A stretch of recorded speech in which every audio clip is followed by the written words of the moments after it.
We got to talk about my brother from another. Yeah, Jeremy Lin, you know, Ivy League. That's my brother from another. There was a day when Linsanity ended.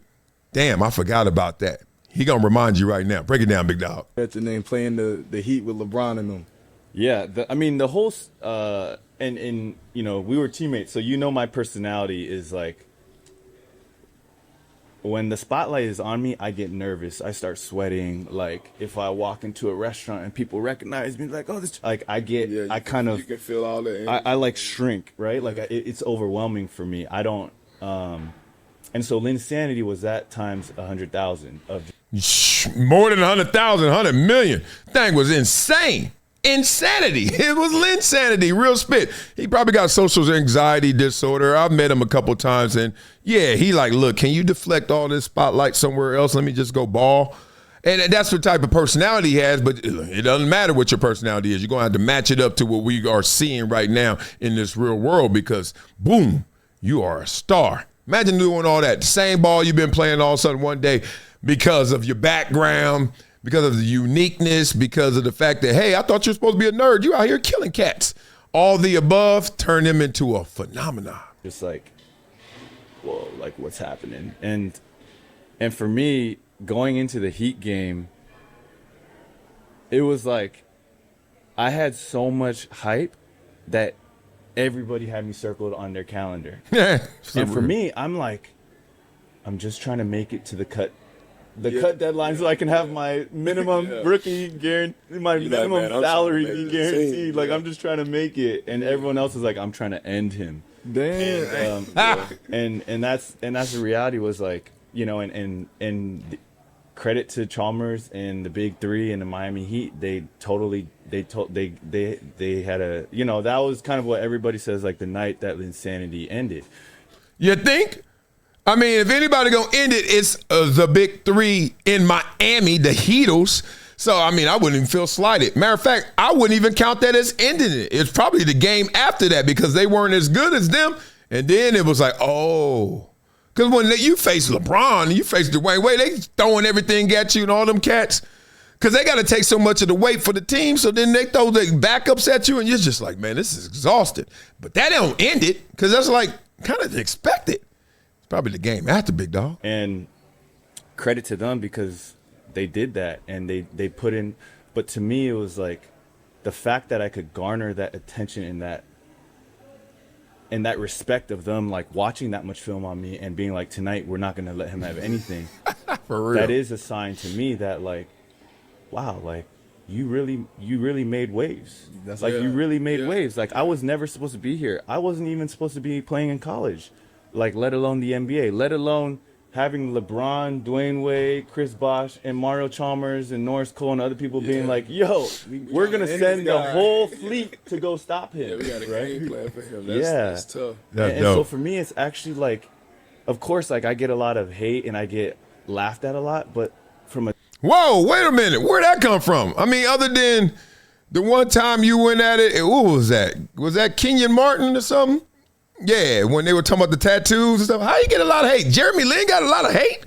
I thought it was all love. Like, whoa, we built him up. Oh, that was cute. Okay, move on. I didn't see that people were really hating, but he lived it. different standpoint, it's like, yo, the fact that I'm even in the arena competing against these guys is a huge statement of representation.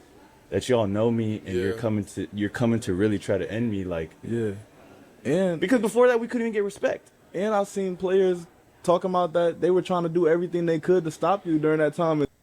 Blah, blah, blah. Who's we, though? It's a good joke in there. I got to get it out. Jeremy Lin says we, and I'm like, who's we? Michelle we? No, I'm stop. I was like, who's we? I guess he's talking about Asian Americans in basketball, I'm assuming. Because who you mean we? They wasn't even tripping on the Knicks. They were tripping on you. I mean, there was a moment. Remember there was a moment where Carmelo was kind of side-eyeing? Y'all remember that? Tell me I ain't got revisionist history. Tell me how I'm feeling what this really was. What was it, a decade or so ago, where it was like everybody on the team kind of was like, y'all doing too much right now. It's like the little engine that could, and it did. And it was going for a while. What an amazing thing to be able to say. I mean, he's right. Like going from, first of all, Ivy League to professional sports, as I know, people are looking at you like, Mo, you ain't doing nothing. As soon as I told somebody I was going to go to Columbia, they're like, into your damn NFL career aspirations. No way you making it. I was like, damn, dog, what you talking about? He's like, last time somebody made it, go. I was like, you know, I ain't into all that, like looking forward and seeing who did something, and then that makes me feel like I can do it. I can do it if I can. If I can't, I can't. I don't know. Ain't no pioneers. I don't know. He was like, you know, messed up, dog. You should have went to a D2 or something. You should have went to them big schools that wanted you. Scary ass. People were really talking you out your game. And then he made it, and not only did he make it, he has something that very few have, because superstars are superstars, right? They live through this almost on the daily. But his peak of Linsanity is going to stand the test of time, where you just be like, yo, I lived through that. That's insane. Closest thing I ever came to that was Doug Flutie. If you guys remember, Doug Flutie had about a year or so in there when he made the Pro Bowl. He was selling cereal, Flutie Flakes. His foundation was everywhere. This dude couldn't go nowhere. It was insane. It was Linsanity. It was Flutie Flakes. Everywhere he went, people just wanted to touch him. I was like, damn, this stuff is real. Rockstar stuff, like Tim Tebow on the daily. Like a Wednesday with Tim Tebow, that's how it felt. But I got props for Linsanity. Didn't know that he faced so much hate and criticism other than some jealousy from players, but that ain't hate. To me, hate is like somebody really trying to like get you. These are just dudes that wish they were you. Whole different animals. Beat it up in the comments, man. Tell me what y'all remember from Linsanity, because it was insane. Wop, wop, wop. What's good, fam? It's your boy Marcellus Wiley, and I got to talk to you about something that's been a game changer for me. Y'all know I've been on the comeback trail after my hip surgery, and let me tell you, getting back to 100% ain't easy. I've been looking for anything to give me that edge, to help me bounce back stronger, faster. And that's where VINIA's new blood flow hydration product comes in. Oh, this ain't just another supplement, people.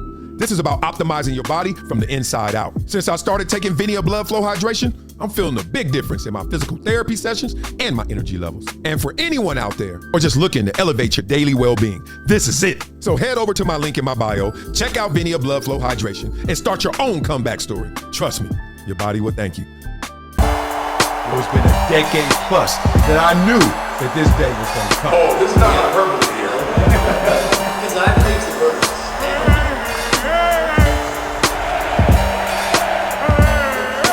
Time to hydrate. Hydration's the situation, so.